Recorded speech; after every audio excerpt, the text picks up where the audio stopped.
This is the book Beats Depression by David Hinds from the year 2001. And this is part 6, called Up You Come. Chapter 49, Hot Baths and Mind Games. It is the height of luxury to sit in a hot bath and read about little birds. Alfred Lord Tennyson, 1809 to 92, said upon having hot water installed in his new house. The bottom line, the thrust of each and every chapter of this book was conceived in a hot, leisurely bath. Some people haven't taken a bath for years. In this high-tech, energy-efficient age, millions of people miss out on the therapeutic benefits of a hot, leisurely bath in preference to a quick shower. Edmund Wilson, 1895 to 1972, the noted US critic, had this to say about my favourite early morning routine. I have had a good many more uplifting thoughts, creative and expansive visions, while soaking in comfortable baths in well-equipped American bathrooms than I have ever had in any cathedral. The purpose of this chapter is to prepare you for an important exercise that we shall address in detail later. With this aim in mind, I must tempt you into the bathroom for a luxuriously long and uninterrupted hot bath, complete with a generous measure of relaxing aromatherapy bath essence. The bath essence ideal for the mind games we are going to play is a blend of 2 essential oils, geranium and rosewood. In my view, the best value product on the UK market that meets these criteria comes from Boots the Chemists. It is their own brand and comes in a dark red bottle with a copper-coloured cap and costs, at the time of writing, less than £3 for a 400ml bottle. And no, I don't have any financial interest in the company. If you are traditionally more of a last thing at night person in the hygiene department, I can assure you that this particular bath will do much more for your recovery and sense of well-being than an evening in front of the television or surfing the internet. It is essential for you to be able to relax comfortably in the bath for this session of self-therapy. If you don't have a headrest to lounge back on, place a couple of fluffy towels on the ridge of the bath for you to rest your head on. This is quality time we are looking for here, not a rapid scrub and an out you get quickie. You won't be in the mood to do what is required of you if the kids, grown up, or the tiny variety can come barging in on you, and please turn off any radio, TV, or loud music that could disturb the session you are about to embark on. Relax and enjoy the luxury of your hot bath with the mind-soothing aroma of geranium and rosewood, without the need for a candle or a dimming of the lights. Go into SOS mode for a few minutes, as described in chapter 31. When your mind is calm, allow your thoughts to wander to what it is that you would do with your life to make it meaningful if there were no restrictions whatsoever on your right to happiness. When you get out of the bath, note down your thoughts. We shall be referring to them later. This is the book Beats Depression by David Hinds from 2001. And this is chapter 50, Friends. We have fewer friends than we imagine, but more than we know. Hugo von Hofmannsthal, 1874 to 1929. The bottom line, I'll get by with a little help from my friends. This chapter is addressed mainly to friends and relatives of the depressed. As a rule, I start each chapter of my books with an appropriate quotation.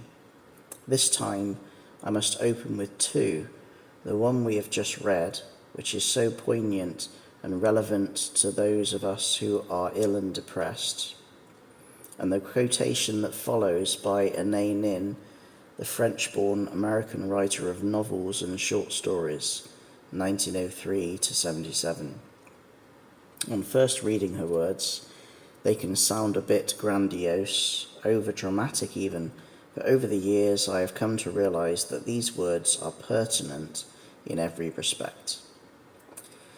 Each friend represents a world in us, a world possibly not born until they arrive, and it is only by this meeting that a new world is born.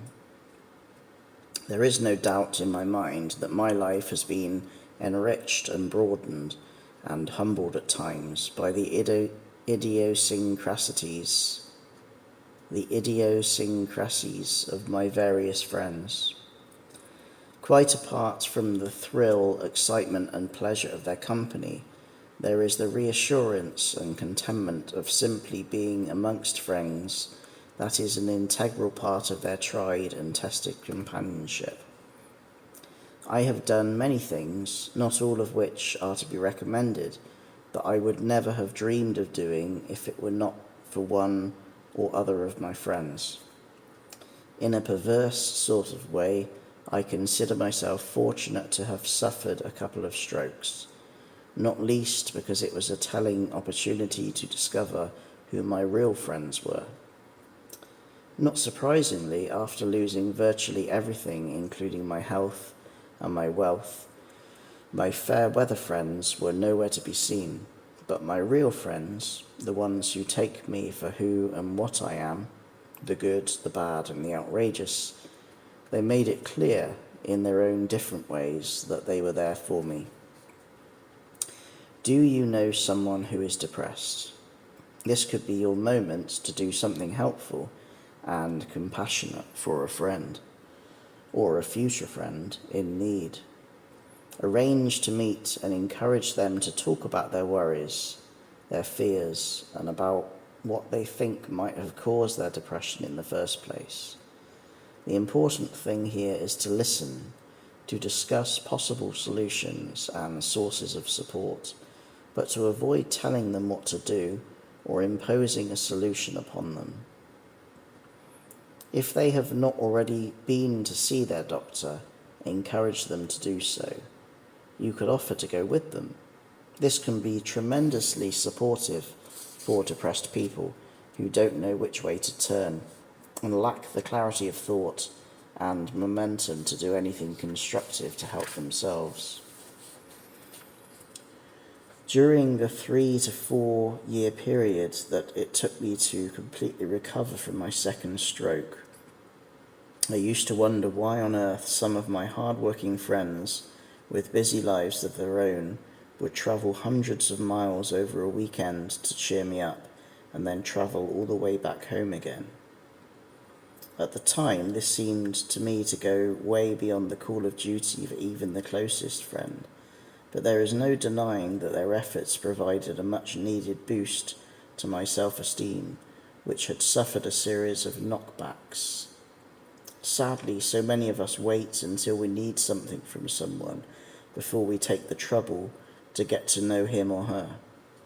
Not surprisingly, we are frequently disappointed because when we need something from someone and they know it, they are bound to be on their guard, defensive even, because for the sake of their own self-respect, if for no other reason, they have to be able to determine whether or not we are sincere. Another observation that is guaranteed to terminate a potential friendship prematurely is jealousy. Let's be candid here. Have you ever found yourself secretly wishing that someone else would foul up and fail? I know I have.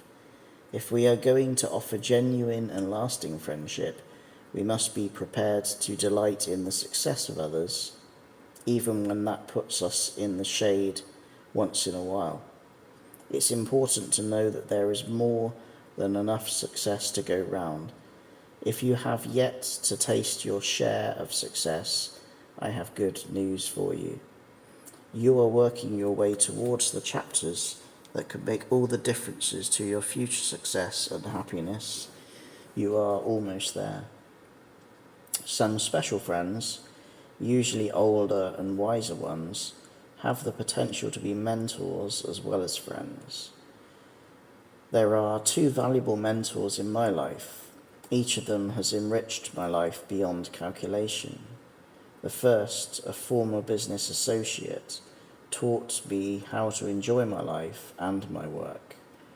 Before we became acquainted, I was much too serious for my own good. I needed to know how to lighten up, and he showed me.